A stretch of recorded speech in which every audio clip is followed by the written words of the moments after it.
Welcome back viewers. زید صاحب دیکھیے، اس سے پہلے کہ ہم اب انڈیویجول لیول پر جائیں، ہم 3 غیر معمولی کانسیپٹس آپ کے سامنے ڈسکس کرنا چاہتے ہیں. یہ اتنے غیر معمولی کانسیپٹس ہیں کہ دنیا میں ان سے بہتر اکنامک ریولوشن لانے کا نظام آج تک نہ بنا ہے، نہ اس کے بعد کبھی بنے گا. اس کی امپلیمنٹیشن ہم نے کرنی ہے. ذرا ان کے کانسیپٹ سمجھیے گا. اسلام نے، ہمارے دین نے، اللہ کے رسول صلی اللہ علیہ وسلم کی شریعت جو ہمارے پاس آئی ہے اور جو اکنامک ماڈل ہم بناتے ہیں، اس میں خرچ کرنے کے 3 ماڈل ہمیں دیے گئے ہیں. I want to discuss those. پہلا، ہمیں بنیادی طور پر بار بار ایمفسائز کیا جاتا ہے ہمارے دین کے ستونوں میں زکوٰۃ. اقیموا الصلاۃ وآتوا الزکوٰۃ، یہ تو بالکل ساتھ ساتھ چلتا ہے.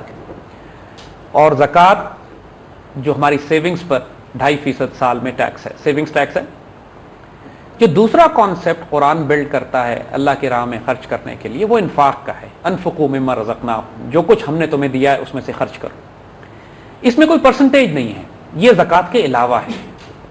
یہ وہ چیزیں ہیں کہ جو بار بار ایمفسائز مسلمانوں کو کیا جاتا ہے کہ اللہ کی راہ میں صدقہ کرو، تقسیم کرو. 2، زکوٰۃ کمپلسری ٹیکس ہے. اس کے بارے میں بھی جو انفاق فی سبیل اللہ ہے، اللہ کی راہ میں خرچ کرنے کا جو کانسیپٹ ہے، اس میں کوئی یہ بھی کمپلسری ہے کیونکہ حکم ہے اللہ کی طرف سے خرچ کرو. بار بار کہا جاتا ہے فی اموالہم حق السائل و محروم، یہ اللہ کے بندے ہیں جن کے مال میں حق ہے سائل کا اور محروم، برکت بڑھتی ہے آپ کی، اور اس سے برکت بڑھتی ہے. اور ہم کو ہر کام میں صدقہ کرنے کا اور خرچ کرنے کا اور تقسیم کرنے کا اور بانٹنے کا حکم ہے. یہ زکوٰۃ کے علاوہ ہے. مگر ایک تیسرا حکم بھی ہے، وہ قل العف ہے. یعنی علامہ اقبال نے اپنے ایک شعر میں کہا ہے کہ اگر قل العف کا مفہوم دنیا کے اکانومسٹ اور فلاسفرز کو سمجھ آ جائے تو یہ ایک معاشی انقلاب برپا کر دے گا پوری دنیا میں. یعنی اس کا حوالہ قرآن کی اس آیت سے کہ جب جس میں لوگ سوال کرتے ہیں حضور صلی اللہ علیہ وسلم سے کہ ہم اللہ کی راہ میں کیا خرچ کریں، تو جواب ان کو دیا جاتا ہے اللہ کی طرف سے قل العف، جو تمہاری ضرورت سے زیادہ ہے اس کو اللہ کی راہ میں تقسیم کر دو. اب اس کانسیپٹ کو دیکھیے، ہم آپ کو بتائیں. اس کو ہم ایک بڑی سمپل مثال سے سمجھاتے ہیں. ایک آدمی ایک فقیر مسکین کے پاس آیا اور کہتا ہے کہ بابا یہ بتاؤ کہ زکوٰۃ کا کانسیپٹ اسلام میں کیا ہے. تو اس بابا نے کہا کہ یہ کوٹیشن بھی ہم اشفاق احمد صاحب سے لے رہے ہیں. اس بابا نے کہا کہ فقہ کی زکوٰۃ بتاؤں، محبت کی زکوٰۃ بتاؤں، یا فقیر اور عشق کی زکوٰۃ بتاؤں. تو سوال کرنے والا ہنسا کہ زکوٰۃ تو ایک ہی ہوتی ہے، چلو تینوں بتا دو. انہوں نے کہا فقہ کی زکوٰۃ یہ ہے کہ جو مال تم نے جمع کر کے رکھا ہوا ہے اس میں سے 2.5% سال کے آخر میں اللہ کی راہ میں تقسیم کر دو. یہ فقہ کی زکوٰۃ. انہوں نے کہا اور دوسری محبت کی زکوٰۃ کیا ہے؟ کہ محبت کی زکوٰۃ یہ ہے کہ جو 2.5% تم اللہ کی راہ میں نکالنا چاہتے تھے وہ اپنے لیے رکھ لو اور 97.5 تقسیم کر دو. تو اس نے کہا اور فقر کی زکوٰۃ کیا ہے؟ ان کا فقر کی زکوٰۃ یہ ہے کہ جو 2.5 رکھے تھے وہ بھی تقسیم کر دو. یعنی اگر آپ دیکھیے اس مثال میں تو یہ تینوں کانسیپٹ زکوٰۃ، انفاق اور قل العف اسی خوبصورت انداز میں یہ مثال میں سمجھائے گئے کہ جو مال ہمارے پاس 1 سال پڑا رہا ہے، جس کا مطلب ہے کہ پھر اس کی ہمیں ضرورت نہیں ہے، وہ پڑا ہوا ہے. اللہ نے منیمم ٹیکس تو 2.5% لگایا ہے. اب ہر انسان کی استطاعت کے مطابق ہے کہ تم اس میں انفاق کر سکتے ہو، محبت کی زکوٰۃ دے سکتے ہو یا فقر کی زکوٰۃ دے سکتے ہو. ہمارے پاس تاریخ اسلام میں لاکھوں مثالیں ایسی موجود ہیں کہ اللہ کے بندے جتنا کماتے تھے اتنا خرچ کرتے تھے اور کوئی مال جمع کر کے نہیں رکھا جاتا تھا اس وقتوں کے لیے کہ آئندہ اگلے 10 12 15 سال میں ہمارے پاس انویسٹمنٹس ہوں گی، کام آئیں گی. اللہ کی طرف سے یہ توکل، یہ بھروسہ، یہ امید تھی. جو آتا ہے خرچ کیا اور تقسیم کر دیا. ہمارے پاس مثالیں اکنامک ماڈلز کی ایسی بھی رہی ہیں. اور اگلے بھی اتنے غیرت مند ہوا کرتے تھے کہ کوئی ان کو دیا کرتا تھا تو وہ ہاتھ سے مشقت کر کے، محنت کر کے، کما کر کھانا پسند کرتے تھے. یہ پسند نہیں کرتے تھے کوئی ان کو زکوٰۃ، صدقات اور خیرات کے اوپر زندہ رکھے. So it is both ways. دینے والے بھی کھلے ہیں اور لینے والے بھی اتنے غیرت مند ہیں کہ ان میں سیلف ریسپیکٹ اور ڈگنیٹی اتنی ہے کہ وہ لینے سے پہلے 100 دفعہ سوچتے ہیں. ناؤ دس اکنامک ماڈل، یہ ان سارے کانسیپٹ جن کا ہم نے ابھی ذکر کیا ہے تھوڑی دیر پہلے کہ بیت المال ہے، سونے اور چاندی کے سکے ہیں، زکوٰۃ کا نظام ہے، وراثت کا نظام ہے، جہاں پہ قرض حسنہ کی بات کی جا رہی ہے، جہاں پہ مارکیٹ پلیس میں ٹریڈنگ ہو رہی ہے، جہاں تجارت کی جا رہی ہے، جہاں کے اوپر زکوٰۃ، صدقات، انفاق اور قل العف کے حوالے سے اکنامک ماڈل بنایا جا رہا ہے. یہ وہ ماڈلز ہیں کہ جس کے اوپر ایک اسلامک اکنامک ماڈل بنتا ہے. اب ہم انڈیویجول لیول پر اس کے بعد ڈسکس اظہر صاحب یہاں ایک چیز میں پوچھنا چاہوں گی آپ سے. بیت المال کا تو آپ نے مینشن کیا ہے, ہمارے یہاں اسٹیٹ رن بیت المال بھی ہے.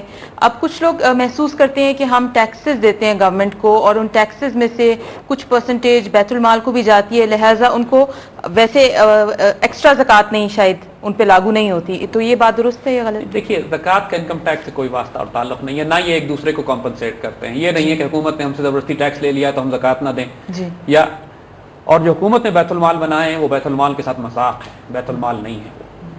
یہ صرف ایک آئی واش ہے, ہاگ واش ہے, صرف ایک لوگوں کو ایک سیٹسفائی کرنے کے لیے, تسلی دینے کے لیے. جن کانسیپٹ کی ہم نے بات کی ہے, جن کانسیپٹ کی ہم بات کر رہے ہیں اور جو بلڈ کریں گے آگے, ان کا اس سے کوئی واسطہ نہیں ہے. جو جس طرح اسلامک بینکنگ ہے اس طرح آج کا بیت المال ہے. بیت المال ایک بالکل ڈفرینٹ کانسیپٹ ہے.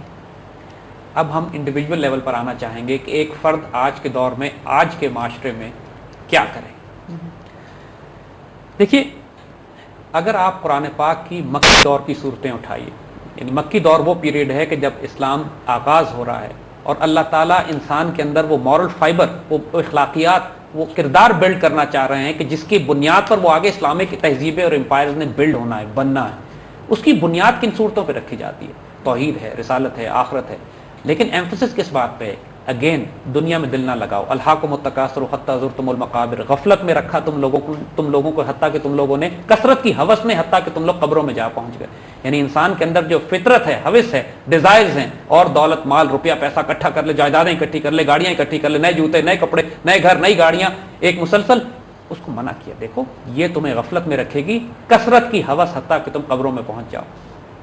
اور دوسری طرف جو فنڈامنٹل ایک شخص کی پہچان بتائی ہے کہ جو ظاہراً نماز بھی پڑھتا ہے, روزہ بھی رکھتا ہے, حج بھی کرتا ہے, لیکن اللہ رسول اور آخرت پر ایمان نہیں رکھتا. کیوں کہ کیا تم نے اس شخص کو دیکھا ہے؟ آرایت الذی یکذب بالدین فذلک الذی یدعو الیتیم ولا یحض علی طعام المسکین. یعنی لک ایٹ دی ایمفسس. کیا تم نے اس شخص کو دیکھا ہے جو آخرت کا انکار کرتا ہے؟ یہ وہ شخص ہے جو مسکین کو کھانا کھلانے کی ترغیب نہیں دیتا اور یتیم کو دھکے دیتا ہے.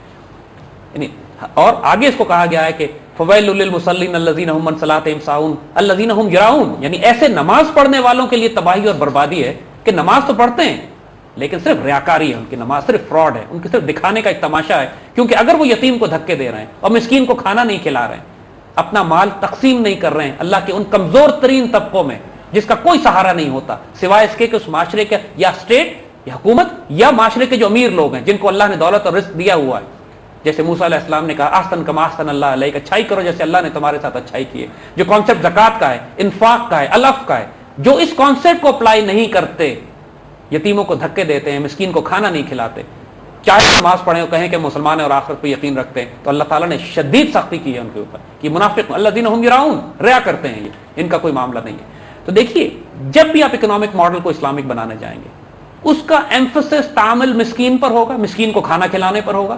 یعنی مسکین کو کھانا کھلانے کا کیا مطلب ہے؟ معاشرے میں سب سے کمزور اور نچلا لیول کسی انسان کا ہو سکتا ہے جو بھوکا بیٹھا ہوا ہو, یعنی اس سے نیچے تو کوئی لیول نہیں, اس کے بعد تو مر جائے گا بیچارہ جا کے. یعنی ایک بے روزگار انسان ہو سکتا ہے, ایک بیمار انسان ہو سکتا ہے, ایک انسان یہ ہو سکتا ہے کہ اس کے پاس پیسے کم ہیں, لیکن بھوکے سے نیچے تو نہیں جا سکتا, اس کے بعد تو فاقہ ہے, فاقے کے بعد موت. تو تعامل مسکین پر جو ایمفسس ہے وہ سب سے پہلے. زید صاحب یہاں ہم ایک بریک لیں گے.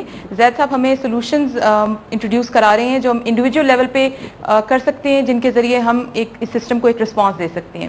But we'll discuss that after the break.